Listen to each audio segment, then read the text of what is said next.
여러분, 지금까지 지나간 여기 써진 대로 세상의 역사 속에서 어린이에 대해서 깊은 관심을 가졌던 때가 언제였을까요? 있기는 있었을까요? 어린이가 역사의 주인공으로 혹은 중심으로 섰던 일들이 우리가 살아온 인류 역사 속에 있었겠냐라는 말입니다. 한 사회학자가 이런 말을 했습니다. 18세기는 민중을 발견했고, 그 말이란 뭐냐면 18세기 전까지는 전부 다 누구 중심이었다는 말입니까? 권력과 왕, 이런 중심이었다 그 말이에요. 왕 중심, 힘 있는 사람 중심이었는데 야또 18세기에는 민중을 발견했고, 19세기에는 뭘 발견했고? 여인이 중요하구나 라는 걸, 힘 있는 자보다 여인에게 더 힘이 있구나를 발견했고, 20세기가 들어와서야 뭘 발견했다? 어린이를 발견했다라는 얘기를 했는데 상당히 마음속에 와닿는 얘기다라고 생각합니다. 그렇습니다. 인류가 하나님의 은혜 가운데 창조된 이후 근대, 현대에 이르기까지 어린이들이 역사의 중요한 부분을 차지했던 적은 한 번도 없었습니다. 야또 현대에 들어와서 어린이가 중요하다라는 것을 생각하게 되었다라는 말입니다.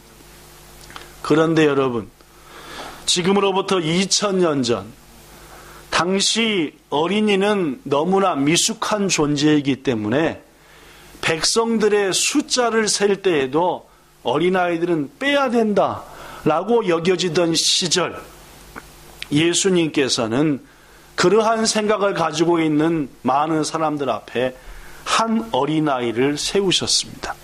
그리고 여러분이 잘 아는 대로 이렇게 말씀하셨지요. 어떻게 말씀하셨습니까? 진실로 너희에게 이르노니, 즉 간절한 마음으로 라는 뜻입니다. 너희가 돌이켜 어린아이들과 같이 되지 아니하면 결단코 천국에 들어가지 못하리라 라는 말씀이었습니다. 어린이를 하찮게 여기고 재산 정도로 여기고 훗날 자신의 힘으로 여겼던 시대에 어린이를 세우시고 하신 예수님의 말씀은 너희들이 어린아이와 같이 되지 않으면 천국 결코 못 들어간다. 또한 예수님께서는 자신을 향해 다가오던 어린아이들을 막아선 제자들을 꾸짖으시고 더구나 화까지 내시면서, 성경에 예수님이 화내신 장면이 몇 번 없지요, 그죠? 그런데 어린아이들이 예수님을 향해 오는데 제자들이 에이, 너희 같은 것들이 어떻게 예수님께 가느냐 라고 했을 때에 꾸짖으시고 분을 내시고 화를 내시면서 이렇게 말씀하셨지요. 마가복음 10장 14절, 어린아이들이 내게 오는 것을 용납하고 금하지 말라. 하나님 나라가 이런 자들의 것이다 라고 말씀하신 줄 믿습니다. 그렇습니다. 예수님께서는 어린아이를 단순히 어른들 위해 세우신 것뿐만 아니라 어린아이들이야말로, 그리고 어린아이의 마음을 가진 자들이야말로 하나님이 예비하신 천국의 참된 주인공이 될 수 있다라고 분명하게 말씀하셨다는 말입니다. 사랑하는 성도 여러분, 오늘 나누고자 하는 말씀은 바로 이 부분입니다. 오늘 어린이 주일을 맞이해서 예수님은 여러분과 저한테 분명히 말합니다. 너희에게 진실로 말하노니 너희가 돌이켜 어린아이의 모습을 회복하지 않으면, 너희들이 어릴 적에 가졌던 그 모습이 너희 속에 다시 살아나지 않으면 결단코 나의 나라에 들어오지 못할 것이다 라는 말씀입니다. 오늘 이 시간을 통해서 전부는 아니어도 일부라도 우리 어릴 적에 가졌던 그 아름다운 모습을 회복하셔서 주님의 마음에 합당한 사람으로, 천국에 합당한 사람으로 한 걸음 더 나아가 천국에서 높은 자로 세움받는 여러분들 되시기를 예수님 이름으로 축복합니다. 자, 그렇다면 여러분, 우리는 어릴 적에 어떤 마음을 가지고 있었을까요? 우리는 어린아이 적에 어땠을까요? 첫째, 시작. 어린아이들은 순수합니다. 어린아이들이 순수하다는 말은 어른들은 서서히 그 순수함을 뭐 했다는 말입니까? 잃어버렸다. 잊어버리기도 했고, 잊어버려서 안 하기도 하고, 가지고 있던 것을 잃어버리기도 했고 말이에요. 그렇습니다. 어린아이의 순수함은 여러 가지가 있는데 그 순수함 중에 한 가지는 저는 어린이들은 자기의 마음속에 있는 것을 숨기지 않고 있는 그대로 표현한다 라는 것이 어린아이의 순수함 중에 하나라고 생각합니다. 이 말은 어른들은 있는 그대로가 아니라 거기다 아부를 좀 보태고 거짓말도 보태고 약간 위선도 깔면서 말한다 라는 말입니다. 그렇죠? 어린아이들은 진짜 순수한 어린아이들은 본 거 본 그대로 있는 거 그대로 말한다라는 말입니다. 지금으로부터 한 12~13년 전 우리 교회에서 에베소서 4장의 말씀으로 옛날의 습관을 따라 사는 옛사람을 벗어버리자 그리고 새 사람을 입자라는 말씀으로 설교를 한 적이 있었습니다. 그때 당시 메시지의 내용이 뭐였냐면은 우리들이 가진 습관 중에는 좋은 습관도 있고 또 어떤 습관도 있습니까? 나쁜 습관도 있다. 좋은 습관은 대개의 경우 우리를 좋은 길로 복받는 길로 인도하지만 나쁜 습관은 안 좋은 길로 인도하니까 빨리 그 습관을 뭐 해야 된다? 버리고 좋은 습관으로 바꿔야 된다. 뭐 그런 말씀이었습니다. 제가 자주 하는 말씀이 제기죠. 그러면서 말씀드리기를 신앙생활 속에서도 좋은 습관이 있고 신앙생활 하는 것 중에서도 나쁜 습관이 있다 하면서 신앙생활의 나쁜 습관 몇 가지를 소개했습니다. 첫째, 예배 시간마다 늦는 사람. 이거는 좋은 습관은 아니죠? 네, 나쁜 습관 중에 하나. 그래서 그때 제가 말씀드리기를 예배 시간에 자꾸 늦는 것은 나쁜 습관이시니까 예배 전에 오셔야 합니다 라는 말씀드렸죠. 두 번째, 하나님과 사람들 앞에서 습관적으로 거짓말하는 거, 보태는 거, 이거 좋지 않은 습관이니까 정직하게 있는 그대로 본 그대로 말씀하는 게 중요합니다 라는 말씀도 나눴고, 세 번째로 가장 신앙생활 중에 나쁜 습관 중 하나는 하나님 말씀을 듣기만 하고 행하지 않는 습관. 요거 아주 못된 습관입니다. 여러분 귀만 이렇게 키우지 말고 손과 발이 튼튼해지도록 들은 말씀 행하셔야 합니다. 뭐 이런 말씀, 요새 자주 하는 말씀 그때도 전했습니다. 그리고 마지막으로 특히 나쁜 습관은 성도를, 가족을 미워하는 것. 이것은 진짜로 나쁜 습관입니다. 띡하면 남 미워하는 사람 있죠. 그렇죠? 가족 미워하고 성도 미워하고 괜히 싫어하고 이거 습관입니다. 그렇죠? 이건 나쁜 습관입니다. 더구나 이런 성도나 가족을 미워하고 막 이렇게 하는 습관은 교회와 가정을 깨트리고 어지럽히는 가장 못된 습관이니까 그런 습관을 안 버리면은 교회를 어지럽히고 가정을 어렵혀 행복을 깨는 거니까 절대 미워하지 말고 그것도 습관이니까 사랑하려고 하십시오 라는 말씀을 특히 마지막 부분을 강조해서 얼굴 뻘개져 갖고 침을 팍 튀면서 답은 설교했겠지요. 근데 그날 저녁 10시가 넘어가지고 함께 예배드렸던 성도 한 분이 저한테 전화를 했습니다. 목사님, 다 죽어가는 목소리로. 아니 이 시간에 어쩐 일로 전화를 하셨습니까? 했더니 저는 본향교에서 열심히 헌신하고 신앙생활하고 싶은데요, 목사님. 예, 그런데요. 제가 교회를 어지럽히고 지체간에 분란을 일으키게 생겼으니 교회를 잠시 쉬어야 될 것 같습니다. 라는 얘기에 전화였습니다. 놀란 제가 아니 무슨 말씀입니까? 예배 잘 들으시고 더구나 주일날 이 시간에 잠시 쉬시다니요 했더니 하는 말이 이런 얘기였습니다. 자신이 아무리 이해하려고 또 이해하려고 해도 도저히 이해가 안 돼가지고 생각만 하면은 열이 받고 막 미워하는 사람이 어디 있대요? 우리 교회 하나 있답니다. 몇 명이 있대요? 하나가 있대요? 딱 하나가 있대요. 근데 오늘 목사님 설교 말씀을 듣고 보니까 성도를 미워하거나 가족을 미워하는 습관은 못된 습관 중에서도 최고로 못된 습관이에요. 교회를 어지럽히고 가정을 어지럽힌다고 하니 제가 그 말씀을 듣고 보니까 딱 내 얘기여서 뭐 할 수가 없다. 견딜 수가 없다.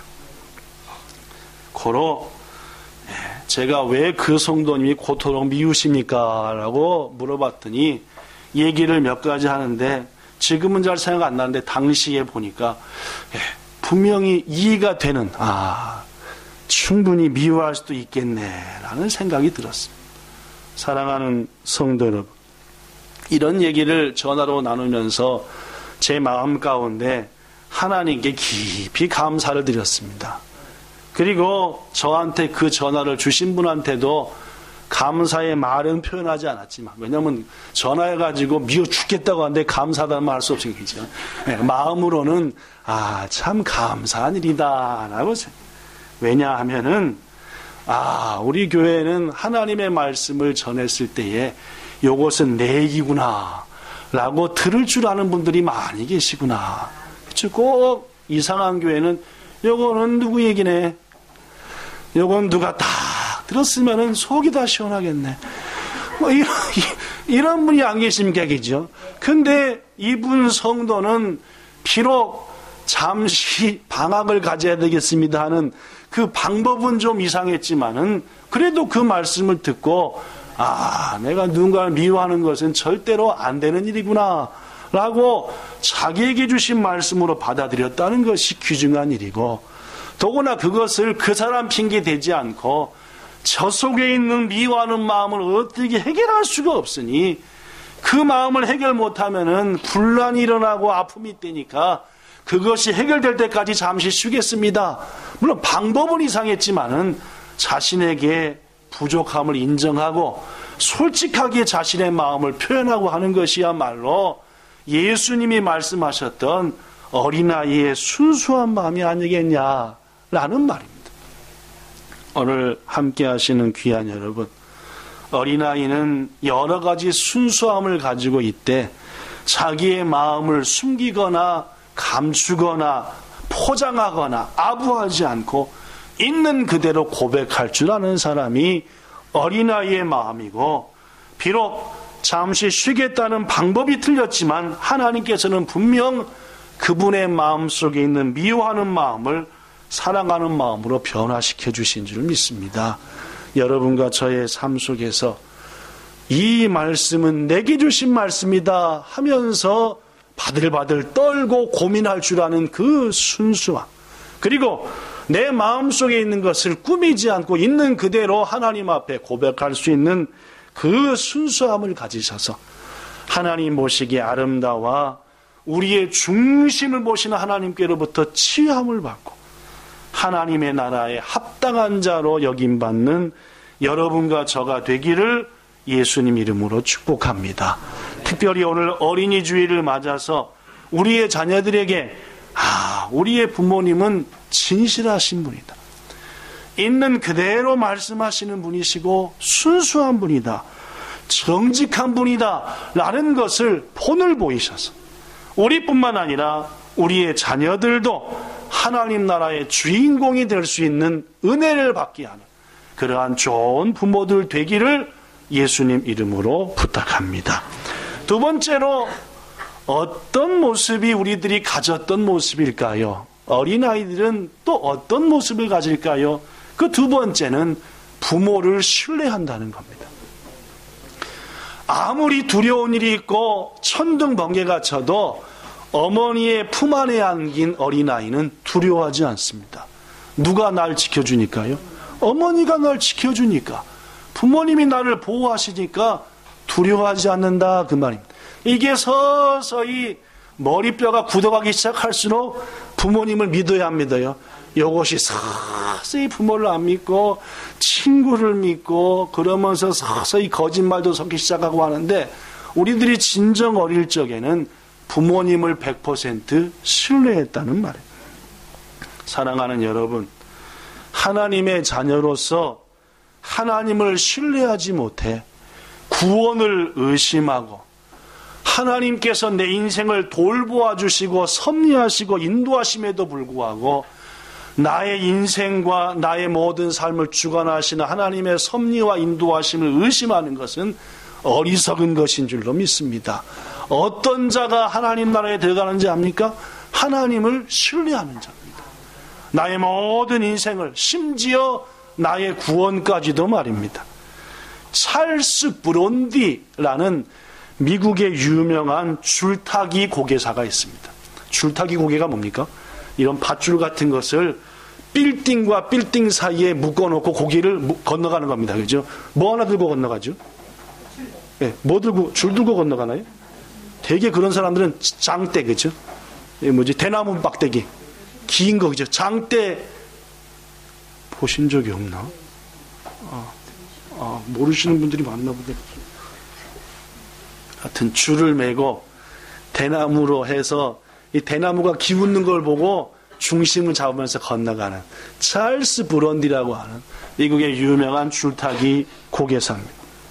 이분이 세계 유명한 계곡과 계곡 사이, 산과 산, 빌딩과 빌딩을 다 건너갔는데, 이분이 많이 유명해졌을 때 광고를 냈답니다. 자, 이번에는 나이아가라 폭포에다가 줄을 메고, 나이아가라 폭포가 카나다하고 미국 사이에 있는 굉장히 넓은 폭포 아닙니까? 그죠? 거기다가 줄을 메고, 어떻게 줄 매게요? 당시에는 연을 날렸대요. 큰 연을 날려서 떨어뜨리게 해가지고 잡아냈답니다. 그죠? 요새는 헬리콥터로 할 텐데, 그죠? 해가지고 줄을 메고 거기를 건너갈 작정입니다. 했더니, 이 찰스 브론디가 얘기한 날에 뭐 세계 각지에서, 특히 가까운 이 카나다하고 이 미국에서 여러 사람들이 모여들었어요. 드디어 모든 준비가 끝나고 이제 찰스 브론디가 긴 장대를 들고 줄 위에 딱 섰습니다.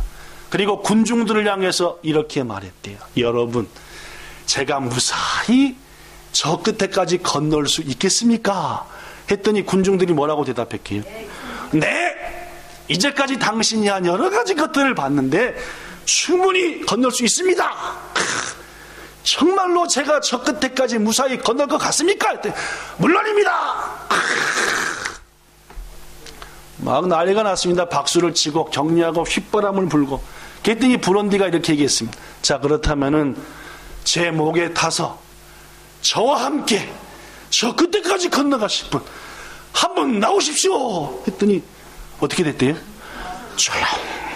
뭐 박수 치고 휘바람 불던 사람이 전부 다 조용하고 한 사람도 찰스 브론디의 눈을 안 보는 거예요. 봤다가는 뭐 할 것 같으니까 당신이 보시면 어떡하겠습니까? 하니까 뭐 하니까 브론디는 실망을 했고 다시 한번 얘기했습니다. 여러분, 제가 저 그때까지 건너갈 것을, 무사히 건너갈 것을 믿으십니까? 네! 라는 대답이 이제는 안 나옵니다. 그냥 네 했다가는 자 오십시오. 한참이 지난 후에 웬 꼬마 여자아이가 손을 높이 들었습니다. 제가 같이 가보겠습니다. 사람들은 일제히 지켜봤죠. 소녀는 뚜벅뚜벅 걸어서 브론디에 갔고 찰스 브론디의 목에 딱 탔습니다. 자, 출발했습니다. 여러분, 무사히 건넜을까요? 가다 떨어져 버렸을까요? 건넜으니까 얘기했겠죠, 그죠? 무사히 건넜습니다. 여러분, 과연 브론디를 믿고 그 목 위에서 무등을 타고 건넌 소녀는 누구였는가? 여러분이 짐작하시다시피 브론디의 딸이었습니다. 그는 아버지를 신뢰한 겁니다. 아버지를 믿었다는 말입니다. 우리 아버지 되신 하나님이 우리에게 지금 이렇게 말씀합니다. 네 길을 여호와께 맡기라 라고 말입니다. 그리하면 이루고 너의 빛을 의로 나타내고 네 공의를 정오의 빛같이 밝히 나타내리라. 하나님이 말씀합니다. 너는 범사의 날을 인정하라 라고. 너의 행사를 여호와께 맡기라 라고 말해요. 여러분, 하나님을 전적으로 신뢰하셔서 맡기십니까? 너무나 많은 그리스도인들이 제가 다 할 거고요, 하나님 혹시 제가 실수할 때만 잡아주세요, 이것이 신앙인들의 모습이고 여러분과 저의 모습이다라는 말입니다. 예수님은 분명히 말합니다. 어린아이의 모습을 회복하라고 말입니다. 어린아이는 부모를 신뢰합니다. 여러분과 저도 하나님을 신뢰하시기를 바랍니다. 그리고 맡기기를 바랍니다. 물론 맡긴다는 것은 나는 아무것도 하지 않고 그저 하늘만 쳐다본다는 말은 결코 아닙니다. 내가 할 수 있는 일 최선을 다하되 그 과정도 그리고 결과도 하나님께 맡기는 겁니다. 어떤 결과가 나오든 하나님의 뜻입니다 하고 순종하며 내가 할 수 있는 일은 열심을 다하며 항상 신뢰하는 주님을 의뢰하는 가운데 평화롭게 사는 사람, 이 사람이야말로 하나님 나라에 합당한 자이고 천국에 들어갈 자이다라는 말입니다.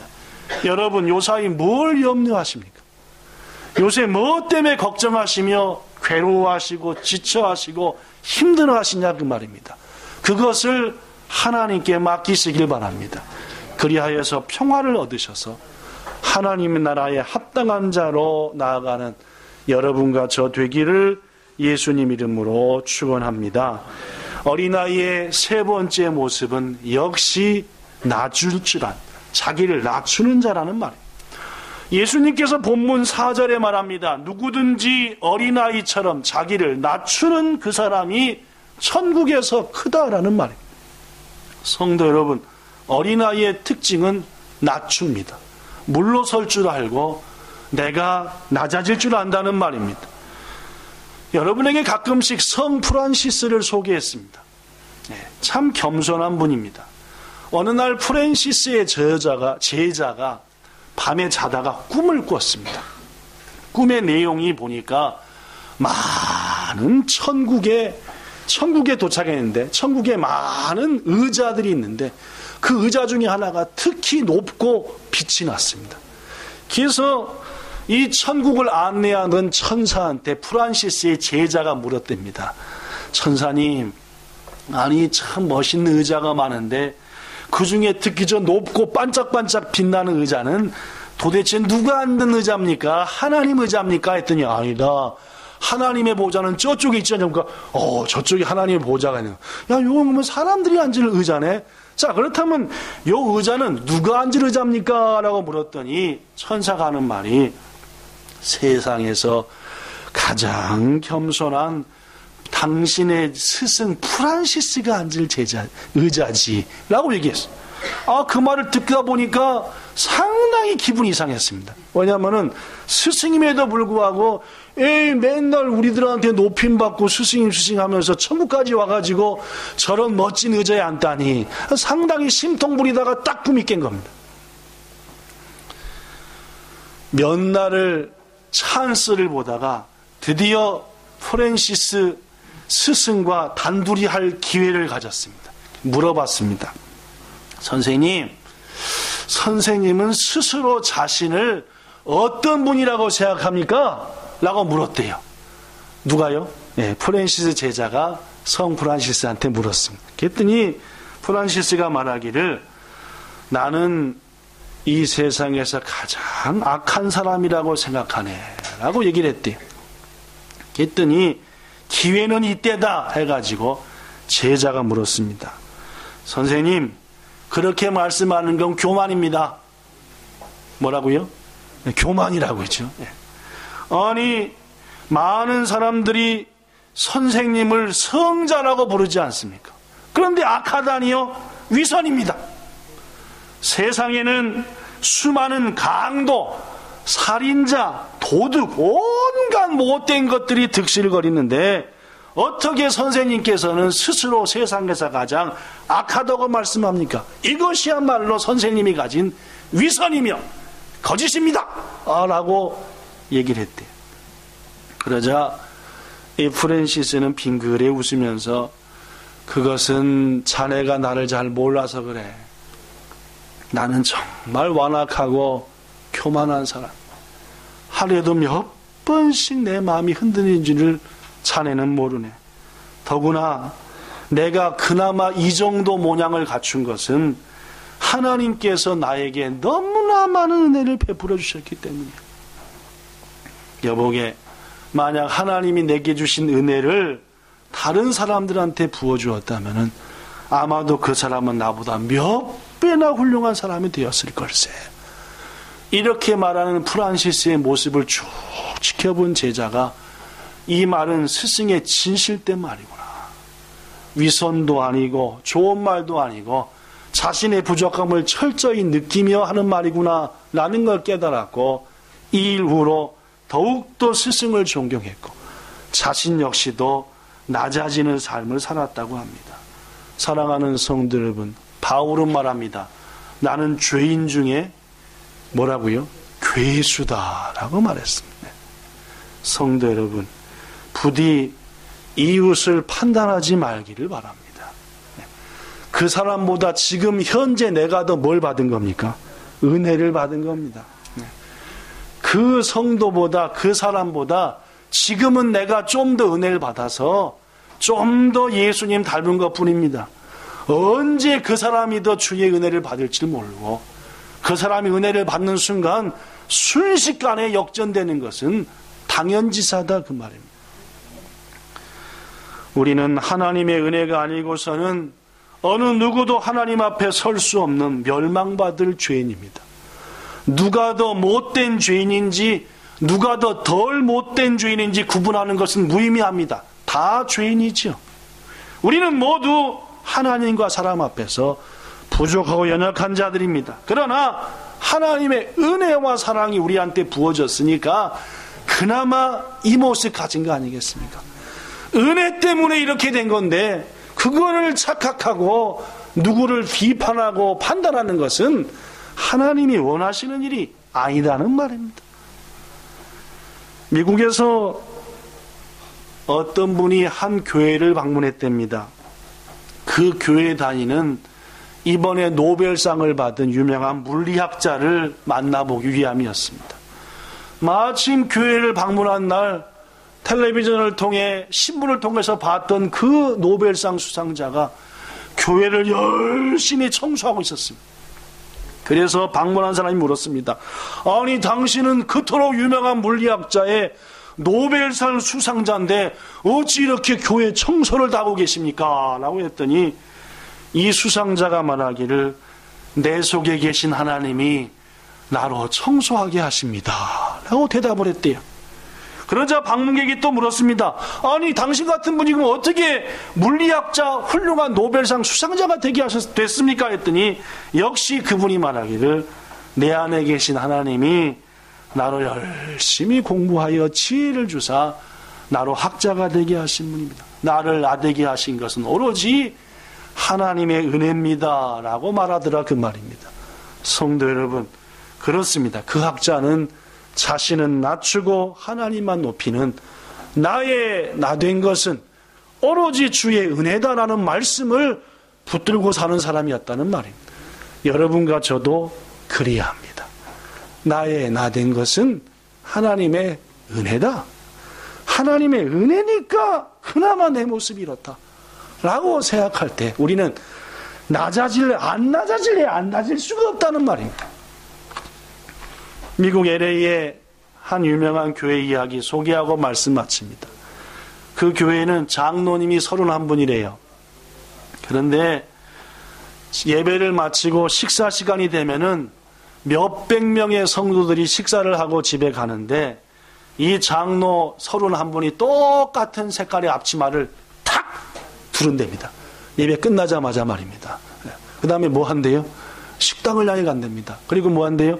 밥과 숟가락과 반찬과 국을 탁 나른다. 사회적으로도 교회 안에서도 오를만치 올랐고, 그리고 교회에서도 장로님인데 다른 어떤 모습 보이지 않고 서빙하는 모습으로 성도들을 섬기더라, 그 말이에요. 제가 일본에 오기 전에 있었던 5년간 섬겼던 교회도 그 장로님들 중에는 그때 8분이 계셨는데, 어유 박전도사 하고 인사하는 분이 막 전사님 하고 인사한 분이 있습니다. 그죠? 어느 분이 겸손한 사람입니까? 그렇죠. 원래 장로님들은 전사님 부를 때 전사 님자를 안 부릅니다. 그죠? 어이 박전도사 그렇게. 근데 훌륭하시고 겸손하신 분들은 꼭 연약한 어린아이도 부족한 자도 섬기더라, 그 말. 우리 교회 양은주라고 있었는데 열심히 피아노 치고 섬기던 그 자매인데, 저 울산의 유명한 교회를 섬기는데 그 교회를 한번 견학을 갔습니다. 근데 그 양은주의 아빠가 장로님이겠죠. 장로님인데 그 장로님이 일본 수까지 오셨냐고, 제가 목사님 우리 교회를 안내해드리겠다고 안내하는데, 안내하는 동안 요만한 유치부 꼬마 애들을 한 10대 명 만났습니다. 근데 그 10대 명 만난 유치부 꼬마 애들을 몇천 명 모이는 교회 장로님인데 이름을 다 알아요. 제가 한번 얘기하지 않았습니까? 이제 이름도 다 하고 뭐합니까? 이름을 부르면서 할머니 건강은 좋아지셨니? 아빠는 별일 없니? 그 짧은 시간 동안 하는데 그 장로님이 애들 이름 다 알아. 안아줘. 그리고 집안 사정 물어. 격려해. 깜짝 놀랐다는 거 아니에요. 이렇게 훌륭하신 장로님이 있는 교회가 이렇게 아름다운 교회구나. 사랑하는 본향교회 성도 여러분, 섬기는 교회, 낮아지는 성도, 그 성도를, 그 교회를 하나님은 높이 세우시는 줄로 믿습니다. 오늘 예수님께서 한 어린아이를 높이 세우셨습니다. 이렇게 자기를 낮추는 자가 천국에서 뭐한 자다? 큰 자니라. 저는 우리 교회가, 그리고 여러분과 저가 주님의 손에 들리는 자가 되기 바랍니다. 어떻게 해야지 들릴 수 있습니까? 뭘 잘하고 엄청난 헌신을 해야 들릴 수 있습니까? 오늘 본문은 분명히 말합니다. 뭐 한 자가? 낮아지는 자가. 낮아지고 더 낮아지는 자를 예수님께서는 세우시고 샘플로 삼으시고, 이런 자가 천국에서 큰 자다 했으니, 여러분과 저가 어린이 주일을 맞아서 낮아지고 또 낮아지셔서 그 낮아짐의 본을 우리의 자녀들에게 보이심으로, 여러분과 저도, 무엇보다 우리 자녀도, 우리 교회도 예수님이 샘플로 들어 세우시는 이렇게 낮아진 교회가, 이렇게 낮아진 영혼이 내 나라에서는 큰 자다라고 샘플로 쓰임받는 여러분과 우리 교회와 본향의 모든 자녀들 되시기를 예수님 이름으로 축복합니다. 기도하겠습니다. 좋으신 하나님 아버지, 뭔가 큰 일을 한 자, 대단한 일을 한 자를 천국의 높은 자로 세우지 않으시고 끝까지 낮아지는 자를 높은 자로 세우시는 은혜에 감사드립니다. 지금 우리가 사는 세상은 뭔가 엄청난 일을 해야지 높은 자리에 서고, 내 모든 것을 다 버려서 생색을 내야지 그 회사에, 사회에 높은 자리에 서는 것처럼 보여집니다. 그러나 하나님의 나라는 낮아질수록, 더 낮아질수록 그를 높이신다 했으니, 우리가 살 곳은 이 세상에서는 짧으며 하나님 나라에서는 영원함이니 더욱더 낮아지고 또 섬겨 영원한 나라에서 하나님께 높임받는 우리들 되게 하옵소서. 우리의 그 섬김과 낮아짐과 순수함이 우리의 자녀들에게 그대로 전해져, 우리의 자녀들이 엄마 아빠의 삶을 통해, 우리의 섬김을 통해, 우리의 낮아짐을 통해, 삶을 통해 배워 그들 또한 하나님께 쓰임받는 자, 주님의 손에 들려진 자 되기를 원하오니 그렇게 해주시기를 원하며 주 예수님 이름으로 기도드리옵나이다. 아멘.